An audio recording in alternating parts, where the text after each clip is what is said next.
So coming back, we're continuing the story of Dr. Doom making Steve Rogers go to hell. And in the last video, all I said before is that this was Dr. Doom recruiting Steve to take on Mephisto.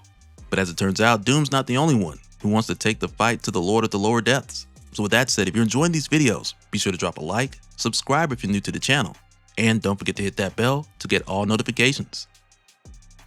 Alright, so coming back, this continues right where we left off, when we saw Steve Rogers crushed by a castle turret after saving this kid in Latveria from Thunderbolt Ross's careless rampage, only for Steve to wake up in hell with the real Dr. Doom. And now at face value, it just seems like Steve's in a coma, given his physical condition because his body's still alive. So when we come back, there's a moment where Tony's just yelling at the doctor, like, this guy's more important than all the Avengers put together. I don't care how much it costs, just fix him. And the doctor's trying to tell him, like, it's not like Steve Rogers is a car or one of your suits. And he corrects her like, armor. And I just imagine it's moments like this where Tony thinks to himself, why can't more people be geniuses like me?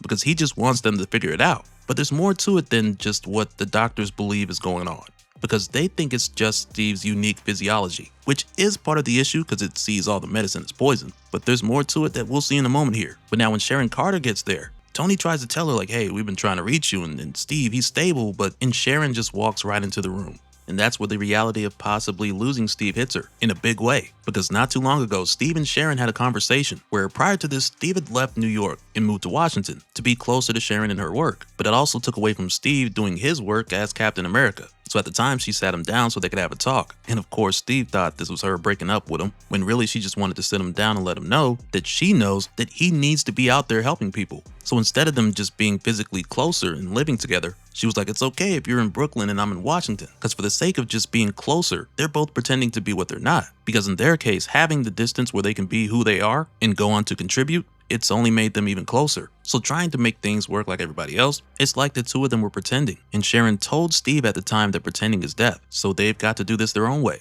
And back then, that's just what Steve needed to hear, because it was this talk that led to Steve agreeing to help Fury and his new S.H.I.E.L.D. team back in issue 6 when they all made their way to Latveria. So again, this made her bond with Steve deeper and stronger. But now for it to come to a point where it seems like it's possible that she could lose him, it's a lot for her to take. And right now it's Steve who's not in a better place. Because, you tell people they're in a better place. He's not. But right now it's Steve who's in hell. He's like, I'm not dead. This isn't real. So Doom explains to Steve how he's right about part of that. Because this place is the underworld, the netherworld, Hades. This is hell. And yet you are still alive. And now Steve, he knows the real Dr. Doom when he sees him. From his posture to his demeaning tone. He knows this Doom is the real deal. But there's always some sort of catch with Doom. Some type of game that he's playing. So Steve's focused on figuring that out first. And now when Doom introduces the person he's with, Veritok, when she gives Steve a little something to cover himself up with, Doom goes on to explain the situation here with him saying, Captain, you are not dead, but you are on the brink, lying in a coma, struggling to breathe. Weak, your soul itching to cross over into the next realm. My time as Sorcerer Supreme taught me much, Rogers, and one of those things was how to bind my silver cord, the invisible thread that connects one's body and soul to another. Upon death, that cord gets severed, but Doom wielded it and attached it to your soul. How surprised was I when you pulled at my line so soon after my own death, ready to be reeled in to Doom. And now this in itself is part of the explanation as far as how Steve made his way to hell, though he's still alive. So Steve responds as you would expect a person to if someone made you go to hell with them. So Veritok raises up like, hey, don't you put your hands on Doom. And that's where Steve's like, oh, some sort of demon. So let's just assume real or not. Demons have a solar plexus, so he kicks the crap out of her. And when she goes in to grab him, her hand burns at the touch. So Doom continues, and he's like, as I was saying, Rogers, you're a pure soul, a naive man, whose naivete somehow translates to noble in the erroneous cosmic table. You, Captain, are Doom's protector and deliverer, my champion. And that's where Steve's like, there it is. That's the catch. And Doom goes on saying the ruler of this realm, Mephisto, seeks to destroy me for past insults. And if one dies here, they simply cease to exist. This is a realm of evil and torture. Doom does not deserve this, nor do Hell's other denizens, like Veritok here. And that's where she tells Steve that Doom started an uprising. But Doom's like, his powers are not what they once were, and neither is his outlook. But these creatures need a light to guide them against the ultimate evil, and Steve is that light. And now if this sounds familiar, it's because in the newer telling of Doom and Steve meeting for the first time that we got in Our Secret Wars, Doom told Steve how he inspired him as a child. But most notably, with Steve being fresh out the ice and new to the modern day, Doom pointed out how even though the Americans gave him this new suit with a dark star, which in that story symbolized how the world and the country had become so much darker, since Steve was gone. But Doom pointed out here, like, even though they clad you in a dark star, you still shine through it with your light. And ever since, Steve has held on to that, knowing that he has to continue to be a light, no matter how dark the circumstances get. So now Doom is telling Steve that that light is actually power, which is why he needs Steve in this fight against Mephisto. But it only leads to Steve walking away while telling Doom to go to hell. And it's just like, bro, look around. We've established that you guys are already there. And now when we go over to Mephisto, who is just itching to get his hands on Doom, right now as he's told by Jamlocks that he's got legions scouring the realm for Doom, the update on Steve Rogers comes through.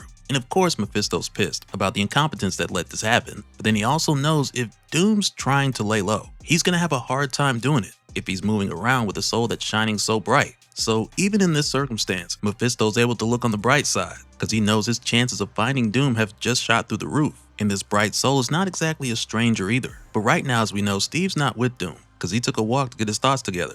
And right now we find him saying, yesterday I was breathing, fighting monsters with twisted ideas about democracy. And now I don't know what I am. A soul? I don't breathe, yet I smell the sulfur on the hot winds. I'm in hell. God, I'm in hell. It hits me square in the chest as this demon buzzes around my head. My friends, Sharon, I may never see any of them again. And now as Steve is thinking these not so pleasant thoughts, he begins to sink. Then when the demon says here, despair is muck, and muck is despair. Soon after, Steve gets it, and he's like, it's me. I'm letting this happen. Because as soon as he let the negative thoughts get the best of him, this place started dragging him down. But before it does, he's able to grab a chain and pull himself out. And to stay out, he focuses on the fact that he's not dead. He thinks about how Thunderbolt Ross is still out there, endangering the people of Latveria, and how as long as there's still hope, he's got to move forward, because people need his help. Because like we talked about, Steve kind of needs to help people, and for him to do that, he's got to live. And now this is where Steve hears someone not too far away ask him for some kind of help. And this dude's like, please, I just need a moment of nothing. And this guy's chained down in this whole torture setup, with the fowls of the air picking at his innards.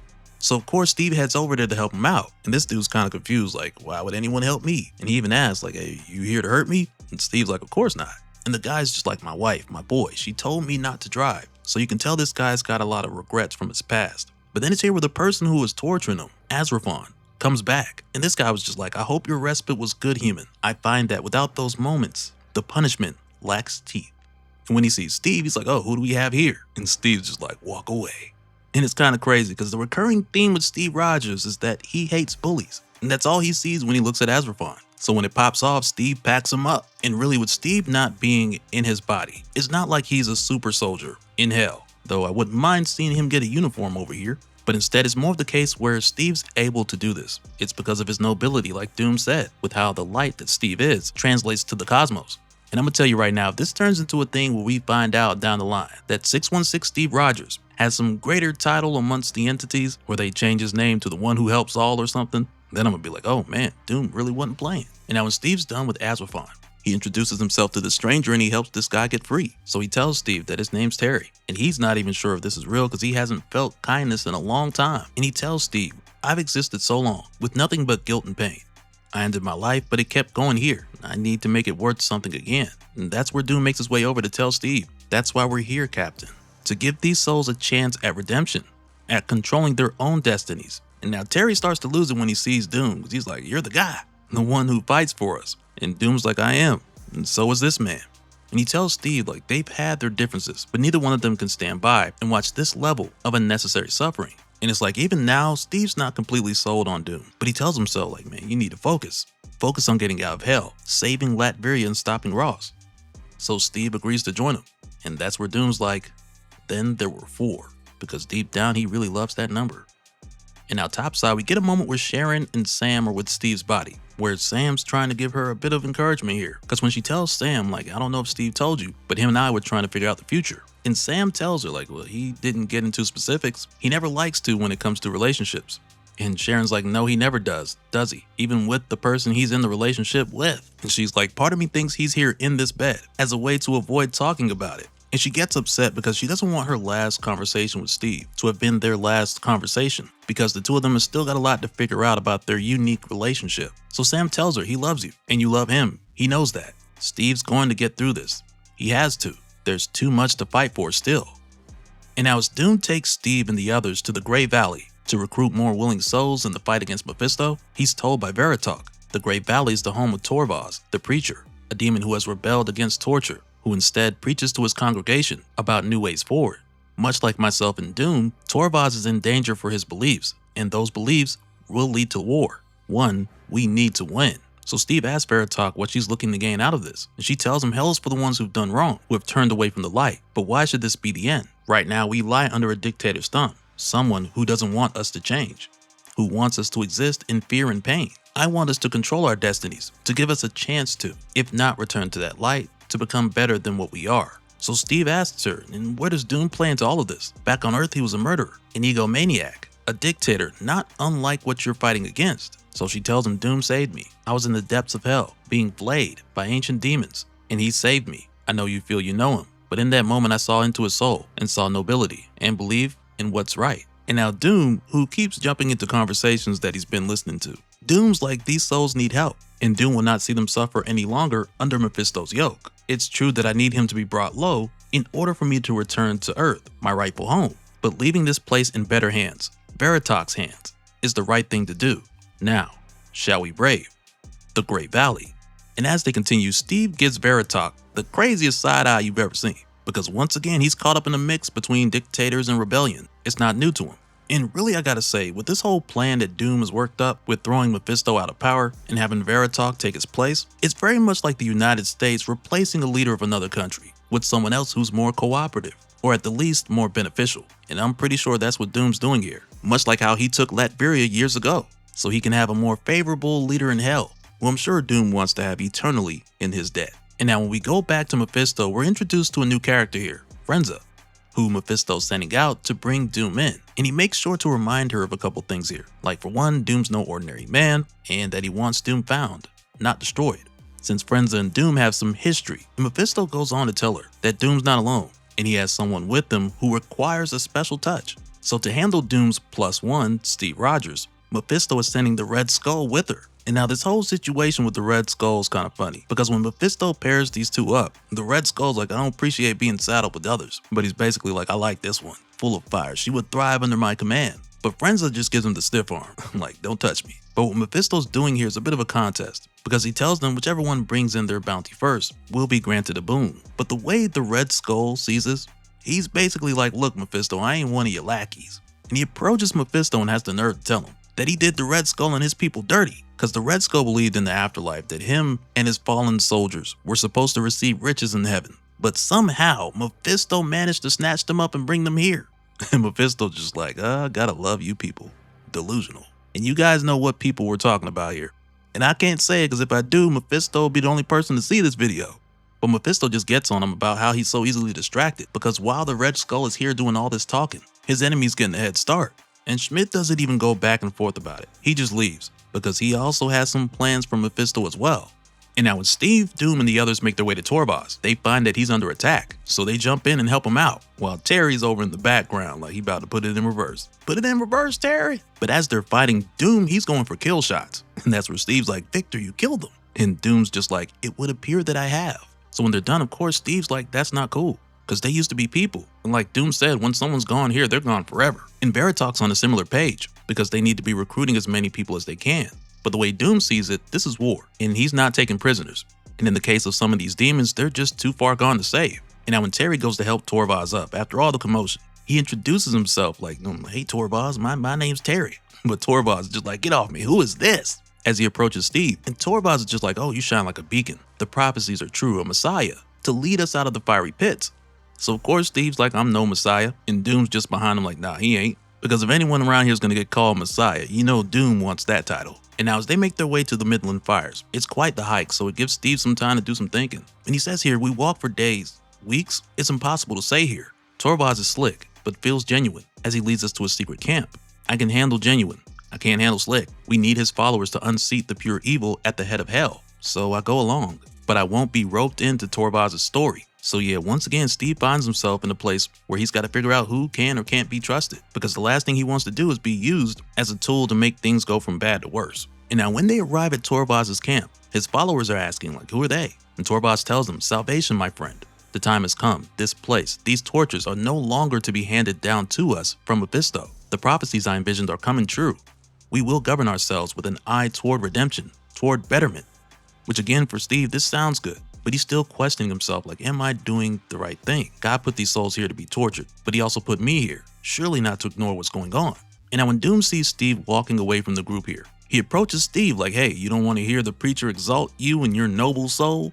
But as far as Steve's concerned, when it comes to Torvaz's prophecies, he thinks that's all just a result of the guy's grandiose ego, even if it's toward a good cause. But then he goes on to ask Doom about one world under Doom, and Steve tells him that he believes a part of Doom truly wanted to make the world a better place when he took over. But with doing so, he also took away people's freedom. So Steve asks him here if Doom has any regrets, or if this is him making amends. And now Doom is like, of course, he don't believe in regrets.